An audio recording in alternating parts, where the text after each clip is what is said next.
Imagina olhar para uma daquelas fotografias antigas de uma fazenda, sabe? Daquelas tiradas com câmera Polaroid nos anos 90. Exatamente isso. As bordas são meio difusas, as cores já estão desbotadas, e se existe um riacho ou uma pequena área de mata ali no canto da foto, é só um borrão verde, né? Tudo depende muito de quem está segurando a foto e contando a história. Uhum. A famosa margem para interpretação. Pois é. Agora imagina que essa mesma Polaroid, num piscar de olhos, se transforma num holograma em resolução 4K, incrivelmente nítido, onde cada árvore e cada nascente estão ali mapeados com precisão cirúrgica. É uma transição em tanto. É uma transição brutal. E é exatamente isso que está varrendo o cenário rural brasileiro neste ano de 2026. Mas olha, essa nitidez toda tem um preço. Com certeza tem. E um preço bem alto, financeiramente falando. E é por isso que hoje a gente vai desempacotar essa história toda. Vamos entender por que um satélite do Google, olhando lá para o ano de 2008, está prestes a congelar o crédito de milhares de produtores que achavam que estavam com a vida resolvida. E tudo isso por causa de uma sigla que dominou o campo. O tão falado CAR 2.0. Exato, o tal do CAR 2.0.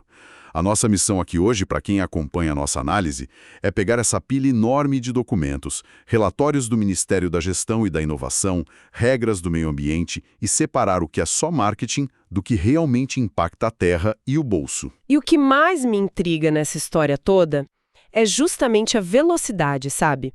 A velocidade com que esse cerco digital se fechou.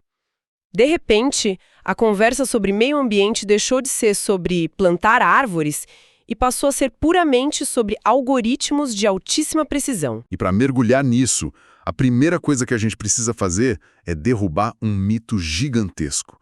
Um mito que tomou conta dos grupos de mensagens do setor rural. Ah, o pânico generalizado. Tem muita gente em pânico achando que esse CAR 2.0 é uma nova categoria jurídica, ou que aprovaram alguma lei ambiental drástica na calada da noite lá no Congresso. É importante deixar isso muito claro para quem nos escuta. Não existe lei nova. Nenhuma vírgula da lei mudou. Nenhuma. Nenhuma. O núcleo de toda essa estrutura legal continua sendo o Código Florestal, com todas as suas regras, marcos temporais e exigências que o pessoal do campo já conhece há mais de uma década. O que está acontecendo não é uma mudança na legislação, mas uma revolução na capacidade de fiscalizar. Ah, entendi. É a capacidade de cruzar os dados dessa legislação. Exatamente. A lei é a mesma, a lupa que ficou microscópica. Vamos desempacotar isso com uma analogia, que eu acho que ajuda muito. Não é que o Cadastro Ambiental Rural, o CAR, mudou de alma. É como a transição de um livro-caixa escrito à mão, onde cabia qualquer anotação, para um sistema de contratos inteligentes em blockchain. Perfeito. A moeda em jogo, que é a terra e a vegetação, continua exatamente a mesma. Mas a forma como se prova quem é dono do quê, né, e se essa terra está regular, agora é criptográfica. É cruzada com dezenas de bases federais e, o mais assustador, é visível em tempo real. E é por isso que chamam de CAR 2.0.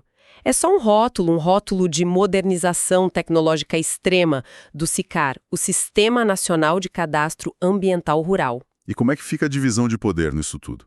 Porque a gente sabe que no Brasil as coisas são meio divididas, né? Essa lógica federativa por trás de tudo isso é fascinante. O governo federal, a União, ela funciona como uma grande provedora de infraestrutura. Tá, ela constrói a estrada. Isso. Ela constrói o satélite, fornece o banco de dados gigantesco e cria toda a arquitetura do sistema. Porém, o poder de apertar o botão final, sabe? De olhar para a tela e dizer, este cadastro está validado e a propriedade está regular. Quem faz isso? Isso continua firmemente nas mãos de cada estado da federação.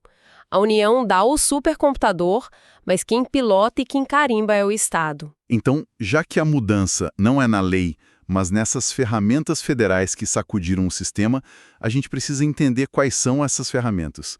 Como é que o SICAR deixou de ser uma gaveta digital cheia de PDF para virar uma espécie de malha fina implacável? O primeiro tijolo dessa nova arquitetura, se a gente parar para pensar, parece até mundano. O que foi? O login unificado via conta GovBR. Isso se tornou obrigatório a partir de dezembro de 2024. e, honestamente, alterou toda a governança. Ah, o gov.br. Todo mundo usa isso hoje em dia para tudo. Exato. Antes, o sistema ambiental permitia acessos que eram muito mais frágeis, menos identificáveis. Hoje, a rastreabilidade é total. O sistema sabe exatamente qual CPS entrou, a que horas, de qual IP e qual polígono no mapa a pessoa alterou. Caramba! Então aquele jeitinho de, sabe, alterar um dado sem deixar muito rastro, isso foi dizimado. Completamente dizimado. Isso preparou o terreno para o verdadeiro colisor de dados que veio depois. A base geossocial da DataPrev. Que foi finalizado em 2025, certo? Isso mesmo. E os números dessa base são reveladores. Pega aí, vamos olhar para esses números porque aqui a coisa fica realmente interessante. O relatório dessa base aponta 7,9 milhões de imóveis rurais no sistema. Mas esses dados estão cruzados com 12,6 milhões de proprietários ou responsáveis legais. A matemática, à primeira vista, não bate. Não fecha de jeito nenhum. Como é que a gente tem quase 5 milhões de pessoas a mais do que terras? Tipo, tem alguma sobreposição massiva acontecendo aí. Olha, essa discrepância matemática é, na verdade, o retrato mais fiel do caos fundiário brasileiro.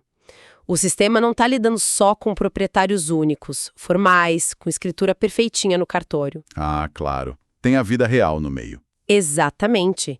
O algoritmo está engolindo uma realidade que inclui herdeiros em processos de inventário que nunca terminam na justiça, inclui poceiros, assentamentos rurais com múltiplas famílias vivendo no mesmo espaço, frações ideais de terras. Então, o que a DataPrev fez foi tentar forçar essa realidade informal e, vamos ser sinceros, bagunçada do campo brasileiro a caber dentro de uma grade digital rígida. E é justamente por isso que o sistema começou a expor tantas inconsistências de forma tão gritante. E para tentar mitigar um pouco desse pânico, dessa complexidade toda para quem precisa preencher o sistema, o governo lançou lá em novembro de 2025 o CAR pré-preenchido. Que foi uma sacada muito inteligente no fim das contas. É idêntico à declaração pré-preenchida do imposto de renda.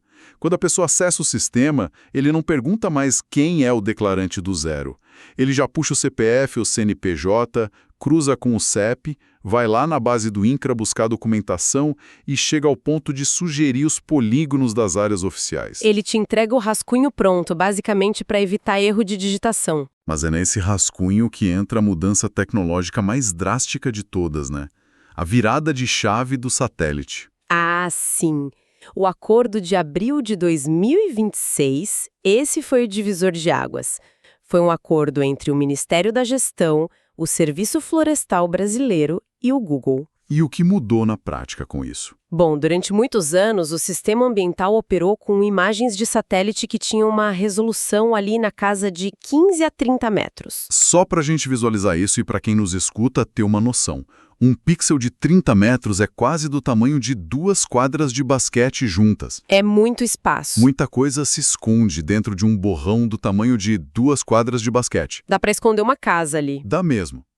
E agora, as imagens que o Google forneceu para o sistema chegam a 5 metros de resolução. É uma nitidez que permite distinguir a copa de uma árvore isolada no meio do pasto. Uau! 5 metros! E o detalhe mais crucial de toda essa operação não é só a resolução. São imagens de altíssima resolução referentes ao ano de 2008. Opa, peraí. 2008 é o famoso marco temporal do Código Florestal. É aquela linha divisória que define o que é considerado área consolidada de agricultura, que o produtor pode continuar usando, e o que é passivo ambiental. Ou seja, desmatamento que precisa ser recuperado e pago com o bolso do produtor. Mas isso levanta um questionamento muito provocativo. Se o sistema agora já puxa os dados do INCRA sozinhos, sugere as fronteiras da tela na tela e ainda joga na cara do produtor uma imagem cristalina de 2008 com 5 metros de resolução, quem está lá na ponta não perdeu o controle sobre a narrativa da sua própria terra? Como assim? Tipo, o consultor perdeu a caneta de desenhar o mapa, o governo agora entrega o negócio pronto e diz, olha, é isso aqui. Concorde ou prove o contrário. Reserva legal lá em 2008 era negociável. Tinha uma certa criatividade técnica. Exato. Havia uma margem de interpretação que permitia puxar a área consolidada um pouquinho mais para dentro da mata. Com a resolução de 5 metros, essa margem de manobra simplesmente desaparece. O satélite não negocia. É um Big Brother rural implacável. E isso blinda juridicamente quem fez tudo direitinho, eu imagino. Com certeza. Mas, por outro lado, retira completamente o oxigênio de quem tentava empurrar pequenas inconsistências para debaixo do tapete. O que nos leva direto para o coração do problema. O que acontece quando a versão do produtor e a versão dessa máquina hiperafiada entram em conflito? Porque com imagens perfeitas e dados já pré-preenchidos, essas contradições gritam. Gritam muito alto. E o governo resolveu expor isso colocando um aplicativo diretamente no celular de quem produz. O aplicativo Meu Imóvel Rural. Eu acho isso genial e assustador ao mesmo tempo. O aplicativo virou, na prática, o grande auditor de bolsa do campo brasileiro. Ele não cria nenhuma regra nova, tá? Ele só escancara a desarmonia burocrática que já existia. Ele junta tudo num lugar só. Isso, ele integra o SICAR, que é a parte ambiental, integra o SNCR, que é a base de dados do INCRA sobre o cadastro rural, e o CIGF, que lida com as coordenadas geográficas exatas, a topografia do terreno. Tudo amarrado por aquele login GovBR que a gente mencionou. Para quem está tentando visualizar o drama disso, é tipo abrir um aplicativo de banco que conecta todas as suas contas de agências diferentes. Aí uma conta diz que você tem muito dinheiro, a outra diz que você tem uma dívida imensa. E o aplicativo fica lá piscando em vermelho na tela, avisando que a conta não bate. A analogia é perfeita. O Meu Imóvel Rural não altera as bases do governo. Mas ele faz exatamente isso. Ele aponta o erro. Se a área que você declarou ambientalmente for 1 hectare maior do que a área que o INCRA reconhece que é sua de fato, o sistema acende um alerta de sobreposição na hora. E pelo que entendi, o sistema é cego para o contexto humano, né? Totalmente cego. Um erro de digitação besta, feito 10 anos atrás num cartório do interior, pode fazer o algoritmo apontar um falso positivo de que a sua fazenda está sobreposta a uma terra indígena ou a um parque nacional. Nossa, e até que um analista humano intervenha para olhar isso, o que acontece? Para a máquina, aquela propriedade está sob forte suspeita e fica travada. E se conectarmos isso ao cenário geral, o problema é que, nesse novo ecossistema, essa suspeita tem um peso financeiro gigantesco. Em outubro de 2025, o governo atrelou essa modernização do CAR à emissão das primeiras cotas de reserva ambiental, as famosas CRAs. Mudou a natureza do cadastro. Exato. Deixou de ser um cadastro burocrático, uma mera certidão de regularidade, para virar a infraestrutura pública digital que lastreia dinheiro. É a base dos ativos verdes. E como o governo federal fornece o satélite, o app e o login, a gente volta para aquela questão de quem aperta o botão de aprovado, porque a realidade no Brasil nunca é homogênea, né? Nem um pouco. A verdadeira fábrica de validações opera estado por estado, e cada um tem seu ritmo. É uma colcha de retalhos impulsionada por abordagens muito distintas de automação. Vamos analisar o Mato Grosso, por exemplo, que usou o que a gente pode chamar de força bruta. O que eles fizeram lá? Mais de 23 mil cadastros foram validados em apenas 6 meses no fim de 2025.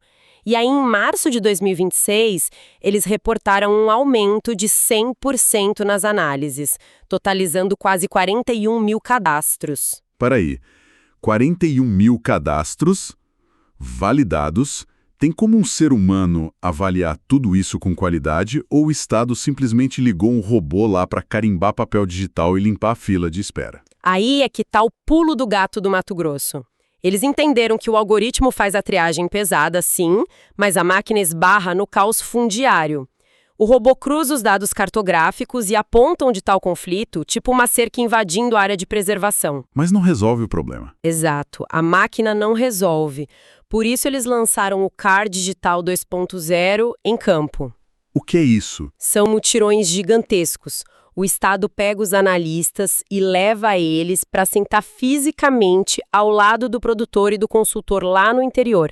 O robô acha a agulha no palheiro, mas precisa de um humano ali com poder de decisão para desatar o nó jurídico na mesma hora. Incrível. Então é automação misturada com presença física. Mas e no Sudeste? Eu vi que São Paulo foi por um caminho um pouco diferente. São Paulo optou por um caminho muito mais focado no algoritmo. Eles reportaram um salto de 560% nas validações, ultrapassando 165 mil CARs validados. Como eles conseguiram esse volume todo? O segredo foi criar um filtro automatizado focado nas pequenas propriedades, os imóveis de até 4 módulos fiscais. E para quem nos ouve e não é tão familiarizado com o termo, o módulo fiscal é uma unidade de medida que varia de município para município. Foi criada para definir a área mínima que uma família precisa para sobreviver daquela terra. Bem lembrado. Então, se o imóvel é pequeno, o algoritmo de São Paulo verifica se o bioma declarado cruza direitinho com a expectativa da região. Se a matemática bater, o sinal verde é automático. Minas Gerais também surfou nessa onda, saltando de meros 281 cadastros para mais de 28 mil validados em pouco mais de um ano. E Santa Catarina? Eu soube de uma medida bem radical por lá. Santa Catarina adotou a postura de, literalmente, parar as máquinas. Em abril de 2026, eles pausaram o sistema estadual. O objetivo era que, quando religassem, a plataforma nascesse 100% digital de ponta a ponta. Queriam aniquilar o processo manual para evitar aquele retrabalho crônico. É uma estratégia arriscada, mas faz sentido. E no Nordeste, a gente tem um exemplo peculiar de Alagoas, que forçou uma integração muito interessante. Essa é uma das mudanças mais reveladoras. Desde janeiro de 2026, Alagoas obriga a inserção do Código do Imóvel Rural, do SNCR, em qualquer cadastro ambiental. Eles amarraram a questão ambiental à fundiária de forma definitiva, né? Exatamente, ataca a raiz da grilagem. Não adianta você desenhar uma reserva ambiental linda no mapa se o INCRA não reconhece você como dono daquela terra. Se o INCRA disser que não te conhece, o órgão ambiental trava a porta. Ou seja, não existe um CAR 2.0 Brasil de prateleira que funcione igual em todo lugar. O CAR pré-preenchido, por exemplo, que a gente citou, só abrange o Distrito Federal e uns 15 estados. Cada local tem sua dinâmica. Mas diante de tantos números e validações pipocando, a pergunta natural para quem está acompanhando essa análise é: por que essa pressa toda de repente? Por que o Sistema Nacional saltou de uma taxa de 3,5% de validação em 2024 para 9% em 2025 e continua acelerando? Siga o dinheiro, não é mesmo? Existem 3 forças motrizes apertando o pescoço de quem produz e causando esse gargalo. Vamos a elas. A primeira é a pressão bancária. A Febraban, já em março de 2026, reconheceu as melhorias do governo, mas exigiu mais velocidade. Os bancos deixaram claro: sem CAR validado, não flui crédito com segurança jurídica. Dinheiro travado. E a segunda força? A segunda foi a escala gigantesca da demanda reprimida. Isso forçou o governo federal a lançar em outubro de 2025 um mutirão nacional em 12 estados simultaneamente.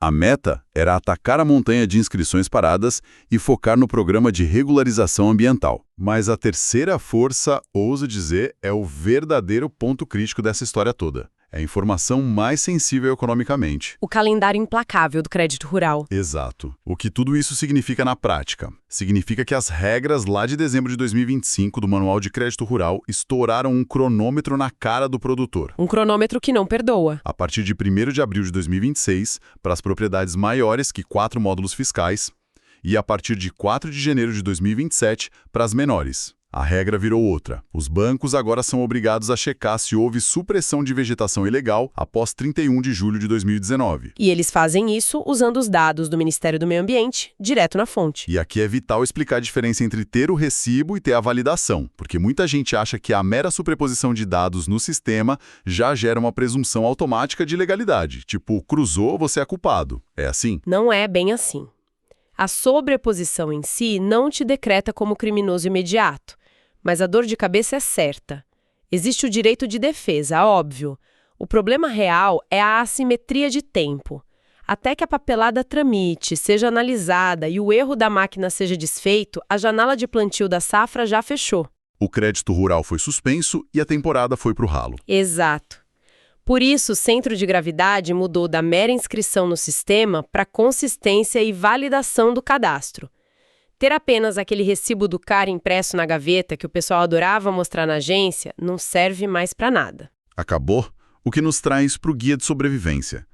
Para quem presta consultoria, para técnicos ou produtores acompanhando essa nossa imersão, a teoria precisa virar prática agora.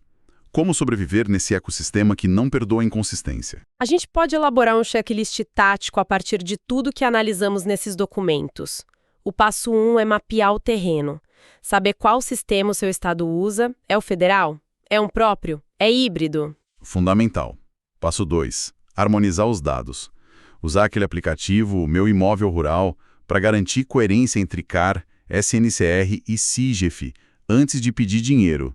A matemática do terreno tem que bater. Passo 3 é antecipar regras locais. Ficar atento a exigências de cruzamento com o INCRA, como a gente viu em Alagoas. E o quarto passo é a vigilância constante, né? Tem que acompanhar aquela central do proprietário no sistema. Ignorar uma notificação de alerta agora custa tempo precioso e corta acesso a políticas de crédito. E o quinto ponto, que eu considero o mais crítico, é preciso separar a inscrição da validação e principalmente da regularização ambiental. Por que isso é tão crítico? Porque isso levanta uma questão importante que muita gente ignora. Se houver passivo na terra, o CAR validado não é o fim da linha, é só o começo. O plano agora exige avançar e aderir ao PRA, o Programa de Regularização Ambiental. E o PRA é outra fera completamente diferente, certo? É, e ainda tem travas burocráticas enormes nos estados, segundo o próprio Plano Clima 2026. Conseguir o CAR validado com passivo só transfere a sua ansiedade para a aprovação lenta do PRA. O que nos leva a uma observação muito sagaz sobre a própria profissão de quem trabalha com isso. A vida daquele consultor antigo que apenas abria o software, desenhava uns polígonos acompanhando as cercas da fazenda, gerava um recibo e mandava conta, acabou. Morreu. A consultoria rural hoje é um trabalho de integração de dados em altíssima complexidade.